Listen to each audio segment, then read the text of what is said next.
The stars burned with the light of dying worlds, and the Valoran Confederacy showed no mercy to anyone who stood against them.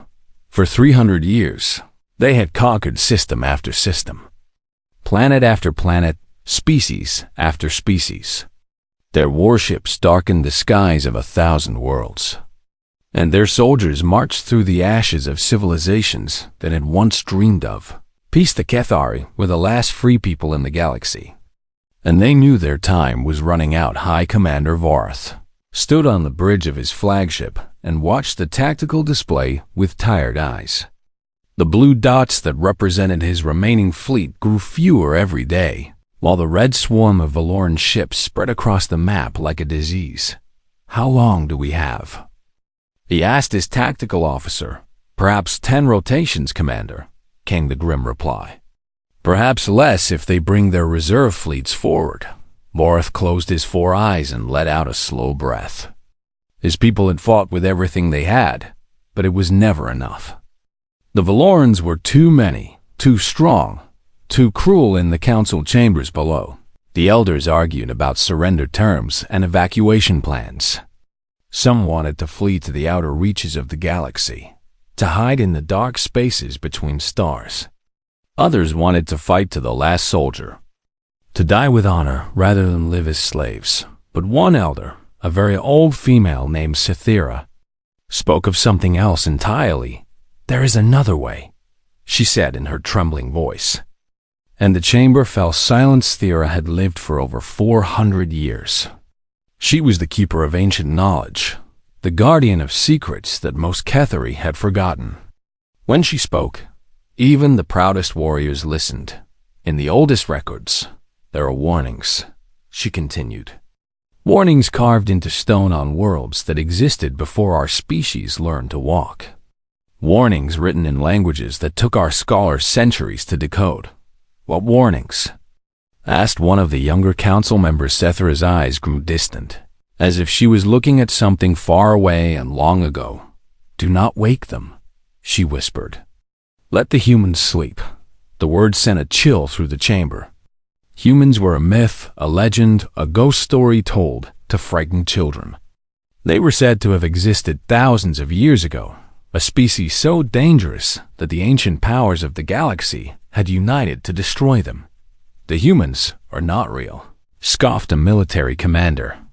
"They are just stories." "They were real," Cythera replied firmly, "and some of them may still exist. The records speak of ships hidden in the dead zone, vessels carrying sleeping soldiers preserved in frozen chambers. The ancients could not find them all. The dead zone was a region of space that no ship entered. It was full of gravitational anomalies, radiation storms, and spatial rifts that could tear a vessel apart in seconds. Even the Valorans avoided it. "You want us to go into the dead zone based on ancient myths?" the commander asked in disbelief. "I want us to survive," Cythera answered. "And right now, myths are all we have left." High Commander Vorath received the council's message an hour later. At first, he wanted to dismiss it as the desperate fantasy of frightened elders. But then he looked at his tactical display again, at the shrinking blue dots and the growing red swarm, and he realized that desperate fantasies were all they had. He assembled a team of volunteers, 20 brave Cathari, who were willing to fly into the most dangerous region of space on the slim chance that an ancient legend might be. True Captain Yenna led the mission. She was young, clever, and unafraid of death. Her small ship, the Whisper, was fast and nimble enough to navigate the treacherous paths of the dead zone. "Find the human ship," Vorath told her before she departed. "Find it and bring back whatever you discover. Our survival may depend on it." "And if the warnings are right?" Yenna asked. "If the humans are as dangerous as the legends say." Vorath looked at her with exhausted eyes. "Then we will point them at the Valorans and hope for the best." The journey into the dead zone took 6 days.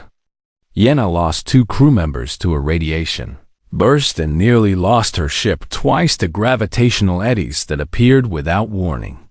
But she pressed on, following coordinates that Cythera had decoded from texts older than their civilization on the seventh day. They found it. The ship drifted in a pocket of calm space, surrounded on all sides by swirling chaos. It was massive, far larger than anything the Kethari had ever built, and it was covered in markings that matched the ancient texts exactly by the stars, whispered Yenna's navigator. It is real. They docked with the ancient vessel and cut their way through the outer hull. The air inside was stale but breathable, preserved by systems that had somehow continued to function for 12,000 years. The corridors were dark and silent. The Kethari moved through them with weapons raised, their lights casting long shadows on walls covered in strange symbols. They found rooms full of equipment they did not recognize, screens displaying data in a language they could not read, and images of creatures that looked both familiar and alien. Then they found a cryogenic chamber, row after row of pods stretched into the darkness, each one containing a preserved body. There were hundreds of them, soldiers frozen in time, waiting to wake up and fight again. Are they alive? Asked one of the crew members in a hushed voice. Yenna checked the control panels. Most of the pods had failed long ago, their occupants long dead. But one pod still glowed with power, still hummed with life, still displayed vital signs on its cracked screen. Inside was a human male. He was tall and muscular, with pale skin marked by dozens of scars. His face was hard even in sleep, the face of someone who had seen terrible things and done terrible things in return. On his chest was a metal tag with symbols that Yenna could not read. One survivor, she said quietly. One human out of hundreds. Is one enough? Asked her navigator. Yenna stared at the sleeping figure and thought about the warnings carved into stone across the galaxy. Thought about the fear in Cythera's voice. Thought about the ancient powers that had united to destroy this single species. I do not know, she admitted. But we are about to find out. They disconnected the pod from the ship's failing systems and carried it back to the Whisper. The journey out of the dead zone was even more dangerous than the journey in. But somehow they survived when they emerged into normal space. Yenna sent a message to High Commander Vorath. We found one, she reported. We found a human. We are bringing him home. Across the Kethari fleet, word spread like fire. The ancient legends were true. The humans were real, and one of them was coming to join the war. Some felt hope for the first time in years. Others remembered the warnings and felt only fear. And in his cryogenic pod, the last human soldier continued to sleep, unaware that an entire galaxy was about to learn why his species had been erased from history. The medical bay of the Kethari flagship was filled with nervous scientists and armed guards when they opened the cryogenic pod. High Commander Vorath stood at the front of the crowd, watching as the ancient machinery hissed and groaned. Frost crept across the floor as the temperature inside the pod began to rise, and everyone held their breath. Vital signs are increasing, reported the chief medical officer. Heart rate is climbing. Brain activity is returning to normal levels. He is waking up. For a long moment, nothing happened. The human lay still, his scarred face peaceful in the dim light of the pod. Then his fingers twitched, and his chest rose with a deep breath, and his eyes snapped open. They were brown. Those eyes, a simple, ordinary color. But there was something behind them that made every Kethari in the room take a step backward. It was not anger or confusion or fear. It was absolute and total awareness. The look of a predator who knew exactly where he was and exactly what was around him before he had even moved. The human sat up slowly, his joints cracking after 12,000 years of stillness. He looked around the room, studying every face, every weapon, every exit, and his expression did not change at all. Easy now, said Vorath, raising his hands in what he hoped was a peaceful gesture. You are safe. We mean you no harm. The human's eyes locked onto him, and Vorath felt a chill run down his spine. It was like being studied by something ancient and dangerous, something that was deciding whether you were a threat or simply irrelevant. Translation: implant active, announced one of the scientists. He should be able to understand us now. The human touched the small device behind his ear and nodded slowly. When he spoke, his voice was rough from disuse, but steady and calm. What year is it? Vorath told him the date according to the Galactic Standard Calendar. The human did the math in his head, and something flickered across his face. It might have been grief, or might have been acceptance, but it was gone before anyone could be sure. 12,000 years, the human said quietly. My people, my world, everything I knew. All gone. We found your ship in the dead zone, Vorath explained carefully. You were the only survivor. The other pods had failed centuries ago. I'm sorry. The human nodded again, absorbing this information without visible emotion.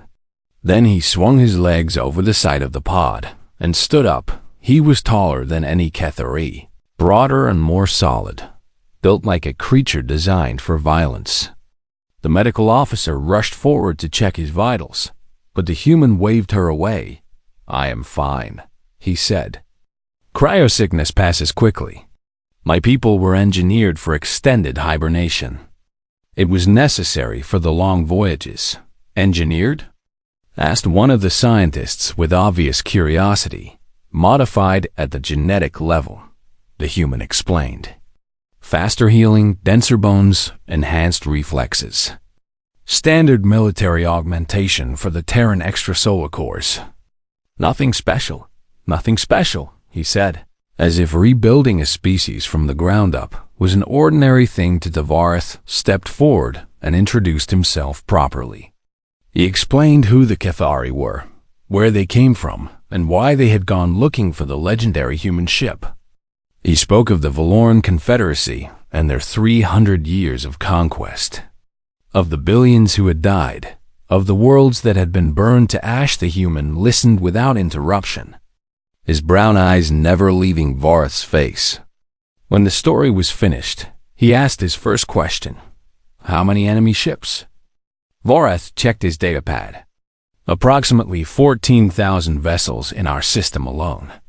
Their total fleet across the galaxy numbers in the hundreds of thousands. Crew complement per vessel? Between 500 and 5,000, depending on ship class. The human did more mental math. His expression did not change. Weapons technology? Vorath handed him a datapad with specifications. The human scrolled through it quickly, his eyes scanning information at a speed that seemed impossible. When he was finished, he handed the pad back. Primitive, he said simply. Effective against your ships, but primitive. Primitive? Vorath repeated in disbelief. Their weapons can crack a planet in half. Yes, the human agreed. Primitive, he asked his second question. Where is your armory? Vorath had the human escorted to the main weapons storage. The guards were nervous, their hands never far from their sidearms, but the human ignored them completely. He walked through the rows of rifles and explosives and combat suits with obvious disinterest. These are toys, he muttered. Do you have anything from before? Before? Asked the armory chief, from the old wars. From when my people were still alive. We traded weapons with other species. Some of those weapons might still exist. The armory chief hesitated, then led the human to a sealed vault at the back of the storage area. Inside were relics recovered from ancient battlefields, weapons so old that no one remembered how to use them. The human's eyes lit up for the first time. He moved through the vault with something almost like reverence, picking up devices and examining them with practiced hands. A Mark VII plasma cutter, he said, holding up a blade that began to hum with blue light. Standard issue for close quarters combat. This one is in good condition. He picked up a long rifle covered in strange markings. A Wraith-class photon rifle with spatial distortion rounds. I qualified expert with this weapon 3 times. He found a belt of small spheres and smiled. It was not a pleasant smile. Fold grenades. These were banned by 17 different treaties. They collapse local space-time into a temporary singularity. Very effective against armored targets. We did not know how to activate them.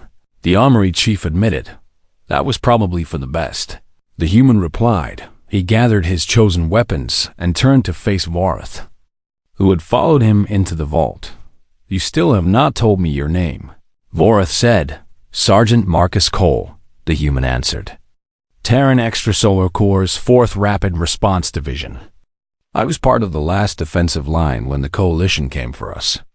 We were supposed to hold the evacuation route while the civilians escaped. I do not know if we succeeded. The records say your species was completely destroyed, Vorath told him gently. I am sorry. Marcus Cole's face remained expressionless, but something hardened in his eyes. The records are wrong, he said. There are others. There have to be others. My commanders would not have put all of us in one place. They were too smart for that. There are more sleeping humans scattered across the galaxy, hidden in places like the Dead Zone. He looked at Vorath with those ancient, dangerous eyes. But that is a problem for later. Right now, you have a war to win, and I have questions to ask. Ask them, said Vorath. Human asked his 3rd question, and everyone in the room exchanged confused looks. Do you have coffee? What is coffee? Asked the armory chief. Marcus Cole sighed, and for a moment he looked tired. Then his expression hardened again. Never mind, he said. Show me your tactical displays. I want to see exactly what we are dealing with. They took him to the command center, and he studied the maps for over an hour without speaking. When he finally turned around, his decision was made. I'm going to need a shuttle, he announced. A shuttle? Vorath repeated. Why? Because I am going to the Valoran command ship. That is suicide. Vorath protested. One man against their entire fleet? Against their best warriors? You will be killed before you reach the bridge. Marcus Cole looked at him with something that might have been pity or might have been amusement. You woke me up because you needed a weapon, he said calmly. Let me show you what kind of weapon I am.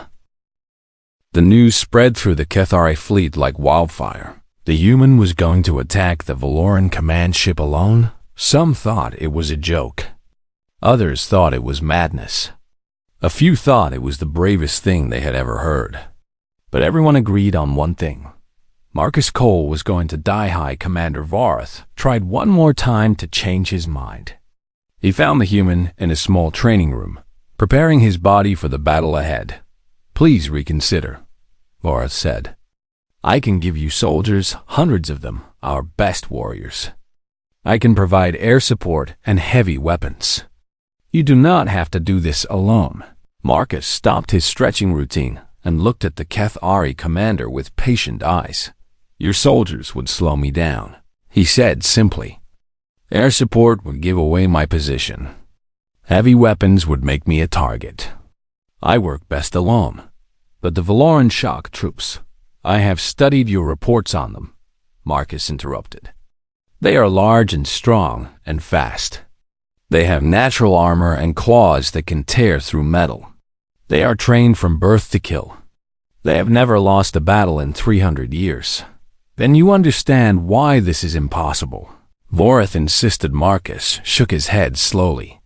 I understand why they have won for so long. They have never faced anything like me.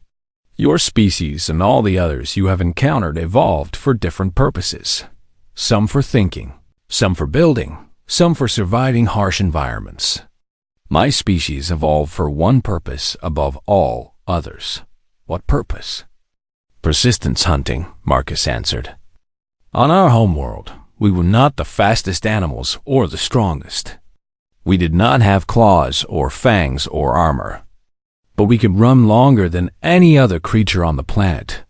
When we chased prey, we did not stop. We followed it for hours, for days if necessary, until it collapsed from exhaustion. Then we killed it. He resumed his stretching. bending his body in ways that looked almost painful. Our ancestors learned that any problem could be solved with enough time and enough determination. That became the foundation of human psychology. We do not give up. We do not surrender. We do not stop until the job is done, or we are dead. The Valorans have killed billions, Vorath said quietly. They have destroyed civilizations that were ancient when my people were still learning to use fire. Then they have made billions of enemies, Marcus replied. And enemies have long memories. He finished his preparations and began putting on his equipment. The plasma blade on his hip, the photon rifle across his back, the fold grenades on his belt. He wore simple black clothing that allowed maximum mobility with no armor at all. At least wear protection, Vorath pleaded. Our suits can stop most energy weapons. Armor slows you down, Marcus said. In human combat doctrine, speed is more important than defense. If you move fast enough, you do not need armor because nothing can hit you. Vorath watched him check each weapon with mechanical precision. The human's hands moved automatically, performing tasks they had done thousands of times before. There was no hesitation, no wasted motion, just pure efficient preparation. May I ask you something? Vorath said. Yes. Why are you doing this? My people are strangers to you. We woke you from your sleep and asked you to fight a war that is not your own. You owe us nothing. Marcus paused and looked at Vorath with those ancient brown eyes. For a moment, the hardness faded, and the Cathari commander saw something else beneath the surface. Pain, grief, and a fierce determination that burned like a star. When the coalition came for humanity, they gave us a choice: surrender or die. We chose to fight, even though we knew we could not win. We fought because some things are worth dying for. He holstered his plasma blade and continued. The Valorans are the same as the ones who destroyed my people. They take and kill and burn because they can, because no one has ever stopped them. They look at smaller species and see only resources to be exploited. That is unacceptable. So this is revenge? Vorath asked. No, Marcus said firmly. Revenge is personal. This is justice. There is a difference. Revenge ends when your enemy is dead. Justice does not end until the wrong is made right. He picked up a small device and attached it to his wrist. It displayed information in human symbols that Vorath could not read. My people had a saying: the only thing necessary for evil to triumph is for good men to do nothing. I may be the last good man my species produced. I cannot do nothing. A young Cathari officer entered the training room and saluted nervously. The shuttle is ready, Commander. And, the human shuttle is also prepared. Thank you, Vorath said. I will be there shortly.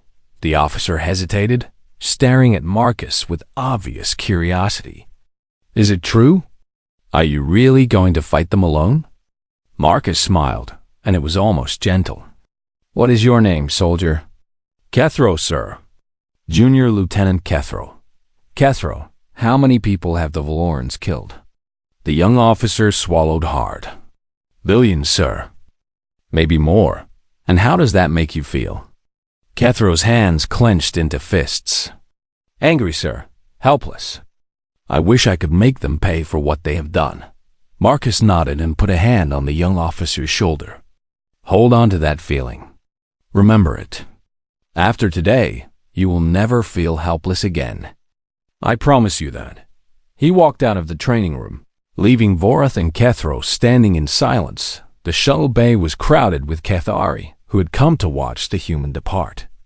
Word had spread through every ship in the fleet, and screens all across the armada were tuned to the bay's cameras. For the first time in months, no one was thinking about defeat. They were all thinking about the impossible thing that was about to happen. Marcus walked through the crowd without speaking. Soldiers moved aside to let him pass, their eyes following him with a mixture of awe and fear. This creature, this relic from a forgotten age, was about to fly into the heart of the enemy fleet and challenge an empire that had conquered half the galaxy, reached his shuttle and stopped at the boarding ramp. Then he turned to face the assembled Cathari. "I know you do not know me," he said, his voice carrying through the sudden silence. "I know you have no reason to believe in me, but I am asking you to trust me anyway. What happens next will be frightening. You will see things you do not understand. You will want to look away. Do not look away." He paused and let his words sink in. 12,000 years ago, the galaxy decided to destroy my species. They hunted us across the stars. They burned our worlds. They killed our children. They thought they had succeeded. They thought humans were gone forever. His eyes swept across the crowd, touching every face. They were wrong. He turned and walked up the ramp into the shuttle. The hatch closed behind him, and a moment later, the engines hummed to life. "Hi, Commander." Vorath watched on the main screen as the tiny vessel launched from the bay and accelerated toward the massive Valoran fleet. 14,000 warships hung in space around the Cathari system, their weapons capable of destroying worlds. And one small shuttle flew straight toward them. "Track his position," Vorath ordered quietly. "I want to see everything, Commander," said his tactical officer. "The Valorans are hailing us. They want to know why we launched a single shuttle toward their fleet." "Tell them the truth," Vorath replied. "Tell them we are sending a human to speak with their Supreme Commander." There was a long pause. Then the tactical officer looked up with confusion on his face. "They are laughing, Commander. They think it is a joke."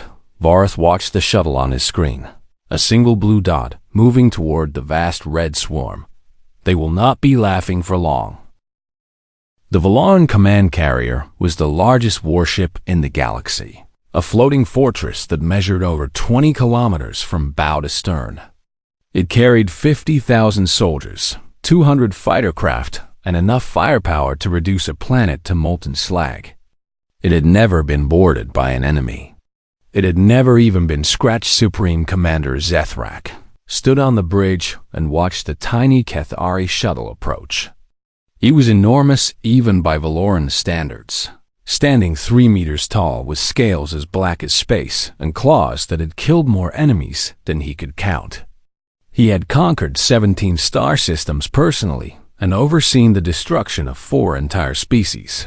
"One shuttle," he rumbled, his deep voice filled with amusement. "The Cathari send one shuttle against us.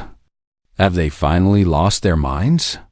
They claim it carries a human Supreme Commander," reported his communications officers, Thoazlov, and his officers laughed with him. Humans were myths, bedtime stories used to frighten hatchlings. No such species existed. No such species had ever existed. "Capture the shuttle," he ordered. "I want to see what kind of desperate fool would fly alone into our fleet. Perhaps we can make an example of them." The tractor beam locked onto the shuttle and pulled it into the main hangar bay. Zethrak watched on his screen as 2,000 shock troops assembled to greet their guest, the finest warriors in the Confederacy. They stood in perfect formation, their weapons ready, their discipline absolute. The shuttle landed with a gentle thud. For a moment, nothing happened. Then the rear hatch opened, and a figure walked down the ramp into the light. It was small by Valoran standards, barely 2 meters tall, with soft pink skin and brown head fur. It wore no armor and carried strange weapons that the soldiers did not recognize. It walked with a casual confidence that seemed absurd given the circumstances. "That is your human?" Zethrak sneered. "That pathetic creature?" The human stopped in the center of the hangar and looked around at the 2,000 soldiers surrounding him. Then he did something unexpected. He smiled on the bridge. Zethrak saw the smile and felt a strange sensation he did not recognize. It took him a moment to identify it. He was feeling uneasy. "Kill it." He ordered 2,000 shock troops raise their weapons. 2,000 fingers pulled triggers. 2,000 energy bolts flew toward the small figure in the center of the hangar. None of them hit. The human moved with impossible speed, flowing through the storm of fire like water through gaps in stone. He was there, and then he was somewhere else, always one step ahead of the weapons tracking him. In his hands, the plasma blade ignited with blue fire, and he began to kill. The Cathari fleet watched in stunned silence as security footage from the Valoran ship streamed across their screens. They saw the human cut through the first rank of soldiers like they were standing still. They saw Valoran shock troops, the most feared warriors in the galaxy, fall in heaps. They saw the impossible made real. Marcus Cole had spent 12,000 years dreaming of nothing. Now he was awake, and every moment of training, every enhancement to his body, every battle he had ever fought came flooding back. His plasma blade sang through the air, and each stroke found flesh. His movements were fluid and precise, a deadly dance perfected over years of constant warfare. A shock trooper lunged at him with claws extended. Marcus sidestepped and removed its arm at the shoulder. Another swung a massive fist at his head. He ducked under it and planted the blade in the creature's chest. 3 more came at him from different angles. He killed all 3 in a single spinning motion 90 seconds after the first shot was fired.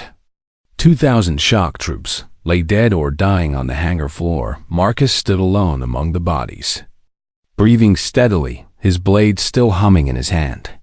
Not a single drop of blood stained his clothes. He had not been touched on the bridge.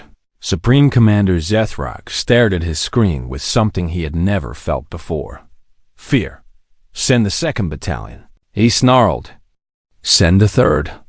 Send everyone we have. Reinforcements poured into the hangar from every entrance.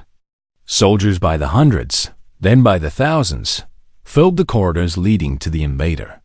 They fired their weapons and charged with their claws and threw themselves at the small figure with desperate fury.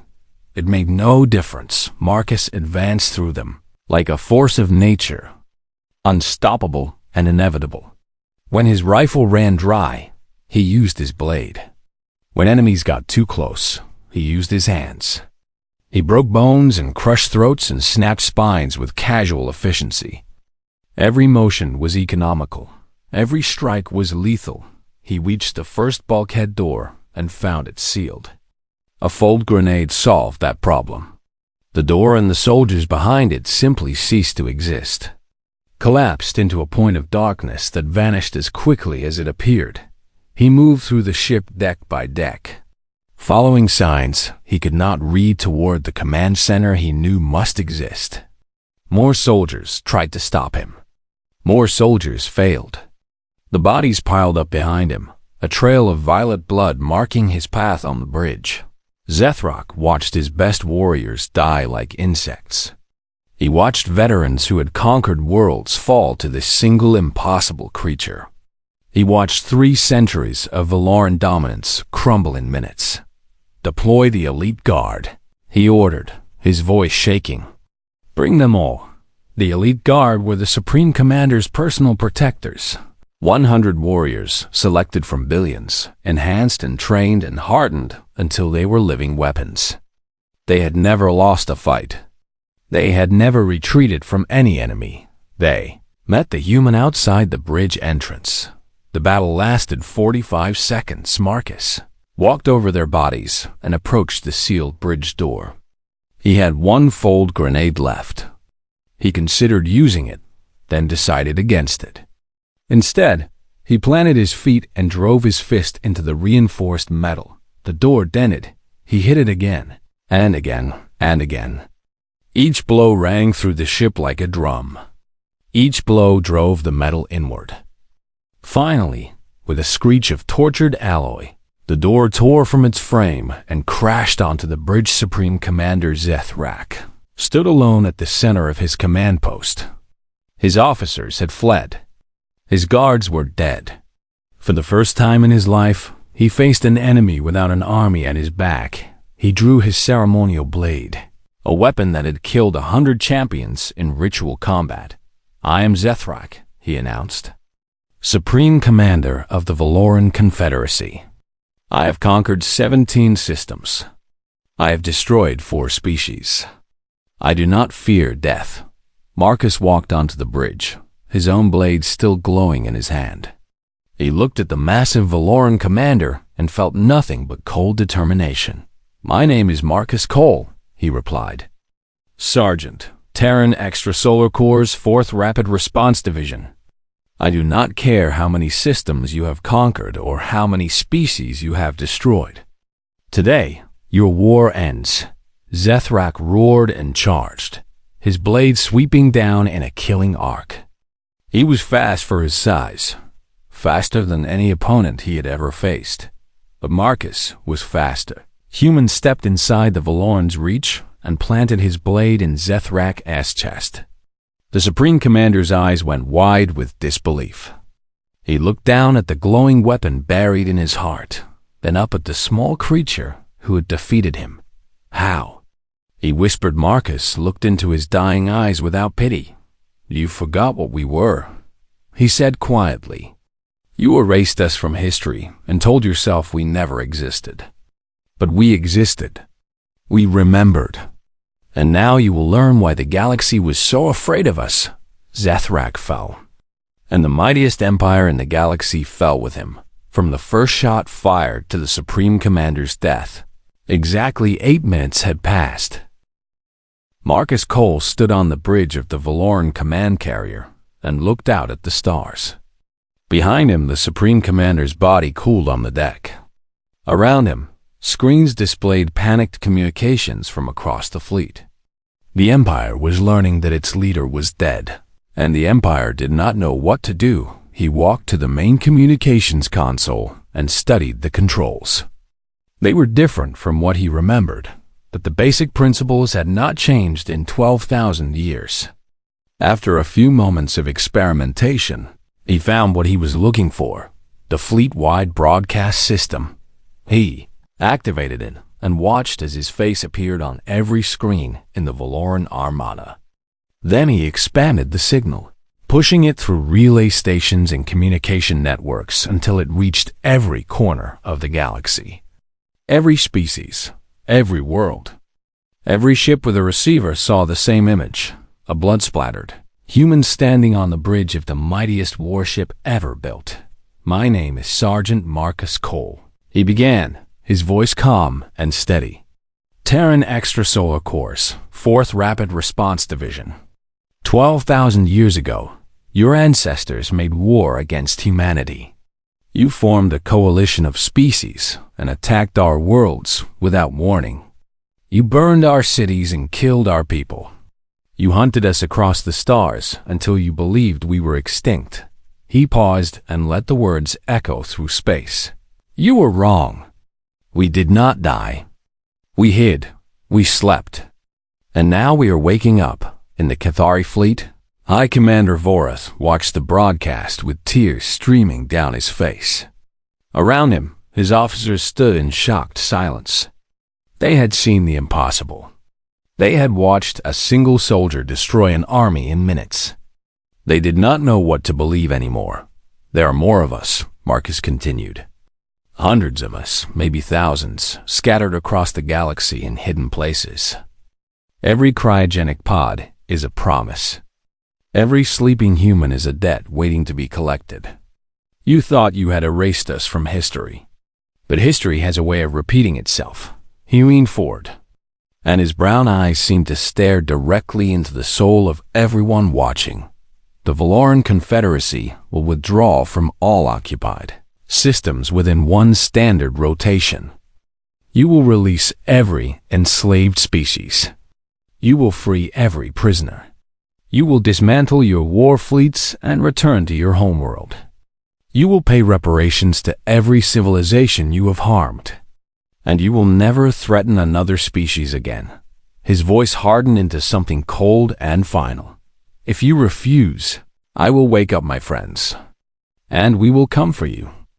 Not with one soldier, but with hundreds. Not with one ship, but with thousands. We will remind you what humans do to those who harm the innocent. He reached out and touched something off-screen. A moment later, a schematic appeared beside his face, a star map showing the location of the Valoran homeworld, marked with targeting data. "This is your one chance," he said. "Do not test me. I have nothing left to lose. My family is gone. My friends are gone. My entire species is scattered to the void. The only thing keeping me alive is the promise I made to myself, that no one would ever do to another people what was done to mine." He straightened and looked directly into the camera. "You have one rotation. Choose wisely." The broadcast ended, and the galaxy held its breath on the Valoran command ship. Officers who had fled the bridge slowly returned. They found their supreme commander dead and their enemy gone. Marcus had taken a shuttle from the hangar and vanished into the chaos of the battle's aftermath. For hours, nothing happened. The Valoran fleet hung in space, leaderless and confused. Subordinate commanders argued about what to do. Some wanted to attack the Cathari in revenge. Others wanted to retreat and regroup. A few wanted to hunt down the human and destroy him. Then the sensor stations reported movement across the galaxy. In a dozen different systems, ancient ships were emerging from hidden locations. They were small vessels, barely visible on long-range scans, but their energy signatures matched the ship the Cathari had found in the dead zone. More humans were waking up. "How many?" demanded the highest-ranking Valoran officer still alive. "We cannot be certain," his sensor technician replied. "But we are detecting at least 40 separate signatures. Maybe more. 40 humans." The galaxy had barely survived one within the hour. The first Valoran ships began to withdraw. Within 6 hours, the entire fleet was in full retreat. Within one rotation, exactly as Marcus had demanded, the Valoran Confederacy broadcast its surrender on all frequencies. They agreed to every term. They had no choice. The war was over in the following weeks. Occupied worlds saw their oppressors flee in terror. Slave pens were opened and prisoners released. Species that had lived under Valoran rule for centuries suddenly found themselves free. Across the galaxy, beings who had never known hope began to rebuild their lives. The Cathari became heroes, the civilization that had dared to wake a human when all seemed lost. High Commander Vorath was celebrated as a visionary leader. Though he insisted the credit belonged to Old Cythera and her ancient texts, Marcus Cole refused all honors. He refused titles and rewards and offers of planets to rule. When the Cathari asked what he wanted, he gave them a simple list: coordinates to the nearest confirmed human cryosite, a functional long-range vessel, and whatever passed for coffee in this part of the galaxy. They found something that was almost coffee, a bitter stimulant drink from a small trading world. Marcus tried it and declared it acceptable. Before he left, High Commander Vorath came to see him one last time. "I have to know," Vorath said. "Before the war, before you were hunted, what were humans? What was your species before the galaxy turned against you?" Marcus stood at the viewport of his new ship and looked out at the stars. For a long moment, he did not answer. When he finally spoke, his voice was soft and distant. "We were explorers," he said. "We wanted to see everything, know everything, meet everyone. We built ships that could cross between stars and sent them in every direction. We dreamed of a galaxy full of friends." He turned to face the Cathari commander, and there was old grief in his eyes. "We were artists and scientists and dreamers. We built beautiful things and wrote songs about the wonder of the universe. We saw other species and felt joy at how different and amazing they were. We wanted to share everything we had and learn everything they knew." His expression hardened. "Then the galaxy taught us to be something else. They attacked us for being different. They burned our worlds for having resources they wanted. They killed our children because they were afraid of what we might become. And so we became exactly what they feared." He picked up his rifle and slung it across his back. "I hope your people never have to learn that lesson. I hope you stay explorers and dreamers forever." But if the day comes when someone tries to take that from you, remember what you saw today. Remember what one human did to an empire. Remember that there are more of us out there. He walked up the boarding ramp and stopped at the threshold. And remember that we do not forget. The ship launched from the Keth Ari station and accelerated into the void. Marcus set a course for the distant coordinates and engaged the autopilot. Then he sat in the pilot's chair and looked at the stars streaming past somewhere out there. His people were sleeping. Soldiers and scientists and ordinary citizens frozen in time, waiting to be found. He would search for them, one by one, and wake them up. He would rebuild what had been lost, or die trying. The galaxy had tried to erase humanity. The galaxy had failed, and now humanity was coming back. Marcus Cole closed his eyes and let himself rest. He had a long journey ahead of him, and many more wars to fight. But for the first time in 12,000 years, he felt something he had almost forgotten. He felt hope. The stars burned bright around him. And the last human soldier flew onward into the unknown, searching for his kin and for whatever remained of the species that once called itself human behind him. A grateful galaxy watched him go, and the galaxy remembered to be afraid.